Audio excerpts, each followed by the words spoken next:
ternyata adalah dari sekian 33 tahun yang dikaji oleh Syekh Hatim dari dulunya itu menyimpulkan 8 masalah. Artinya begini Pak, lamun urang geus mondok kudu aya hikmah dari pengajian tersebut yang dibawa pulang bekal pun ngaji nama macam-macam, kitab fikih, kitab tasawuf, kitab tauhid, kitab nahwu, kitab syarah, kitab balaghah, kitab dan lain sebagainya.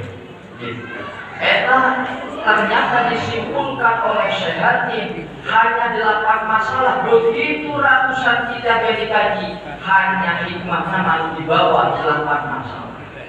Dan mulai disebutkan kabeh, apa disebutkan kabeh untuk menyampaikan tiru ya. Atau bayangkan ratusan kitab disimpulkan 8 masalah. Seperti Bapak sekolah di SD 6 tahun, sanawi 3 tahun, aliyah 3 tahun, kuliah 4 tahun, sebenarnya tahun coba simpulkan ayo. Ilmu naon di bawah bohong kamu. Nama pelajaran.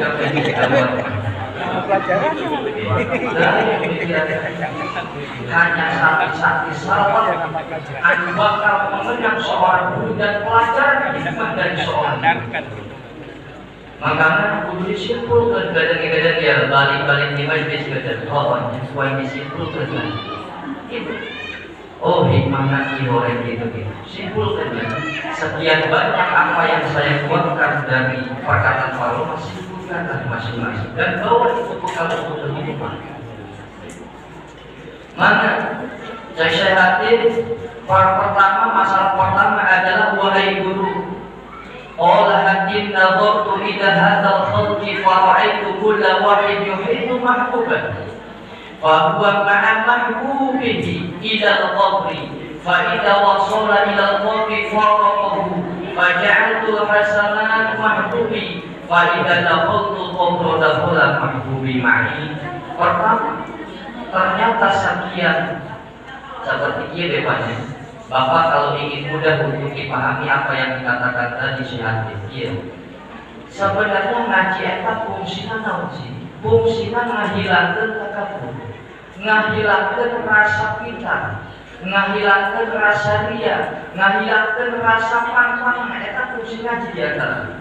Nah sama, ketika Syekh Hatim yang ngaji geus 30 tahun, ternyata masalah paling pertama adalah nadhartu ila hadzal khalqi. Saya memperhatikan makhluk, saya memandang manusia. Fara'aitu kulla wahid, dan yang saya lihat setiap seseorang itu yuhibbu mahbuban, mencintai satu perkara yang mereka cintai. Pasti Bapak dan Ibu mencintai apa yang disukai. Pasti setiap orang itu seperti itu, akan menyukai, akan mencintai perkara yang kita cintai. Mulai dari yang berakal seperti mencintai makhluk, seperti istri kita mencintai bapak, ibu dan lain sebagainya. Dan yang paling rendah adalah mencintai duniawi, karena duniawi adalah kekasihnya makhluk yang jauh dari Allah Subhanahu. Sebab kalau makhluk itu Allah, manusia itu kalau sudah dekat dengan Allah tidak cinta dunia. Mereka akan hidup di dunia, butuh dunia tapi tidak cinta dunia. Karena dunia hanya menjadi satu lantaran saja, bukan untuk keabadian. Maka kata Syekh Hatim, fa huwa ma'a mahbubihi ilal qabri, dan seseorang itu akan menuju kuburan bersama kekasihnya yang dicintai. Mana cenah buktina kekasih orang yang tengilu ka kuburan. Ngilu ka kuburan dengan yang lain boleh memang. Seperti pamajikan orang ngilu ka kuburan, tapi kalau yang lahat mah di alam barzah kita hanya sendiri dan bersama ahli kubur. Dan nanti kita di alam barzah dengan kekasih-kekasih kita.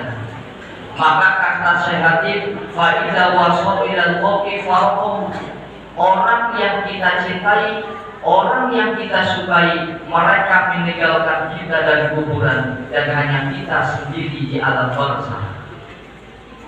Maka kata Syekh Hatim, setelah saya mengaji beberapa ilmu yang kau ajari wahai guru, maka saya punya satu kesimpulan. Faja'altul hasanat mahbubi, hanya kebagusanlah yang menjadi kekasihku, tidak ada yang lain, yaitu kekasih menuju Allah Subhanahu wa Ta'ala. Amal yang saya cintai sehingga saya menuju Allah karena hanya amal kebagusan yang akan menemani saya sebagai kekasih saya di alam bangsa. Bapak cinta kepada motor, mobil mewah dan lain sebagainya bangsa-bangsa dunia. Ketahui ya, itu tidak akan pernah menemani kita di alam bangsa, karena hanya amal-amal soleh yang akan menemani di alam bangsa. Maka kesimpulan pertama dari Syihatin, dari kajian ratusan kitab yang sudah dipelajari, ternyata kesimpulannya hanya itu pertama, yaitu saya jadikan amal kebagusan, amal soleh saya sebagai kekasih.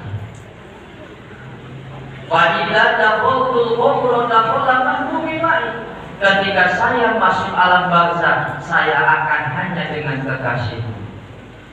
Kekasihku bangsa dunia akan lepas. Mobil tidak akan pernah saya bawa ke alam bangsa. Hidup yang kemewahan mulai dari rumah dan sebagainya tidak akan pernah saya temani di alam bangsa, tidak akan pernah menemani saya. Maka hanya satu, yaitu amal soleh. Nah, dari kesimpulan pertama, ngaji 30 tahun eta luar biasa. Positif ulah nyampe ke ngaji sing akhlakna bukan terbawa kesimpulan positif. Ke ayat di bawah bakal ngaji unggal bulan, ngaji unggal minggu, ngaji unggal poe, tapi saya ini masuk asukan hati.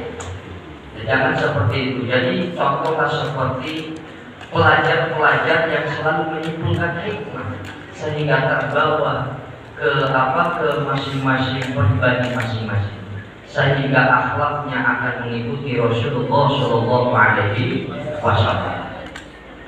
Bahasannya, lalu yang saya tidak akan pernah menceritakan semuanya karena panjang. Yang penting saja. Yang kedua, nazartu ila hadzal khalqi wa hum yaq'anu ba'duhum bi ba'din wa yal'anu ba'duhum ba'dan wa ashuhada kulluhul hasan.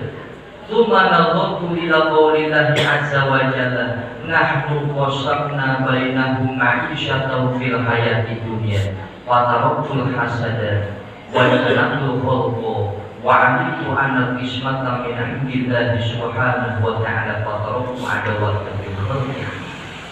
Kesimpulan yang seterusnya diantaranya hadirin, ngaji 33 tahun, Syihatin menyimpulkan hikmah yang sangat luar biasa, yaitu kata Syihatin, wahai guruku, nazartu ila hadzal khalqi, saya memperhatikan makhluk, memperhatikan manusia. Kata Syihatin, wa hum yaq'anu ba'duhum fi ba'din, mereka saling mencaci maki, mereka saling nyacat-nyacat, ngolok-ngolok. Itu kurang jangan, jangan teori positif yang kurang diperhatikan. Misalkan di masyarakat, masyarakat itu ada papasiaan masalah warisan, ada papasiaan masalah jabatan, ayat masih dikit saha jadi ketua, sampai itu non hasud-hasudan. Diperhatikan usia hati alasan masyarakat positif, sifatnya manusiawi menjauhkan usia Allah, ternyata begitu akan selalu mencaci maki satu sama lain, saling perang, berebut umat, berebut itu harta karun dan lain sebagainya. Manusia kata Syihatin diperhatikan oleh Syihatin, sehingga mereka hasud-hasudan, tidak mau melihat lawannya senang. Ketika melihat lawannya senang, langsung saja mereka menghasut. Begitulah manusia kalau sudah jauh dari Allah Subhanahu wa Ta'ala, atau sok ngaji tapi bukan kesimpulan ini. Tetap baik tukang ngaji dia hasut. Kenapa? Tidak menyimpulkan hikmah dari pengajian. Maka kata Syekh, wahai guruku, saya teringat engkau mempelajari satu firman Allah, mana dibacakan oleh Syekh di hadapan gurunya. Kata Allah Subhanahu wa ta'ala di dalam Al-Quran, nahnu qasamna bainahum ma'isyatahum fil hayatid dunya. Kata Allah di dalam Al-Quran dikutip oleh Syekh, dilakukan di hadapan gurunya, bahwa ini adalah bekal kesimpulan hikmah dari pelajaran yang kau telah ajarkan wahai guru selama 33 tahun, yaitu Allah berkata, nahnu qasamna bainahum ma'isyatahum fil hayatid dunya. Kata Allah, kami ini, kalau ada dalam Al-Quran bahasa kami bukan berarti banyak. Betul sekali, kalau kita bahasa kami ini kan biasanya identik dengan banyak kami. Tapi Bapak berarti belum mengkaji ilmu nahwu dan sorok, belum mengkaji ilmu balaghah. Karena itu adalah bahasa Arab. Orang Arab itu sopan-sopan pakai na. Sama orang Sunda pun. Tapi tradisi di Cisokama, tradisinya di Ubaran. Iya bukan kami sebenarnya. Padahal seorang iya bukan kami. Itu begitulah, sama. Itu adalah akhlak biasanya. Nah orang Arab pun sama. Orang Arab kenal sendiri, tapi kami. Iya bukan kami. Itu adalah akhlak biasanya yang ditradisikan di dalam daerah. Nah di antaranya di Arab ini. Dan Allah mengutip itu dengan kesopanan itu di dalam Al-Quran. Kami kata Allah sudah telah membagi di antara manusia kehidupan di dalam dunia. Lalu ketika memang kita sudah meyakini Allah sudah membagi-bagi kehidupan masing-masing manusia, sudah ada takdirnya, mana nuek susah, mana yang kaya, geus kabeh dibagi Gusti Allah. Mana lu jadi pemimpin, mana lu jadi presiden, mana lu jadi RW, mana lu jadi ketua majelis taklim, mana lu jadi ketua gitu naon deh orang. Wape geus diatur ku Gusti. Nah, kalau memang kita sudah meyakini itu ada satu takdir, kenapa kita ribut-ribut? Kenapa kita saling hasud-hasudan satu sama lain? Gitu. Maka ini menjadi satu syukur kepada diri kita. Ulah pikiran duniawi dari pikiran akhirat. Jadi ayah hasud. Ibu-ibu melihat tetangga punya motor, kata ibu-ibu dia sudah bagian. Kesini ditakdirkan Gusti.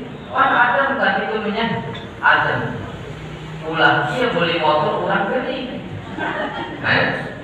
Ibu-ibu, batur mali kulkas kurang nirisa. Batur salakina jadi presiden malah ae kurang. Dan sebagainya.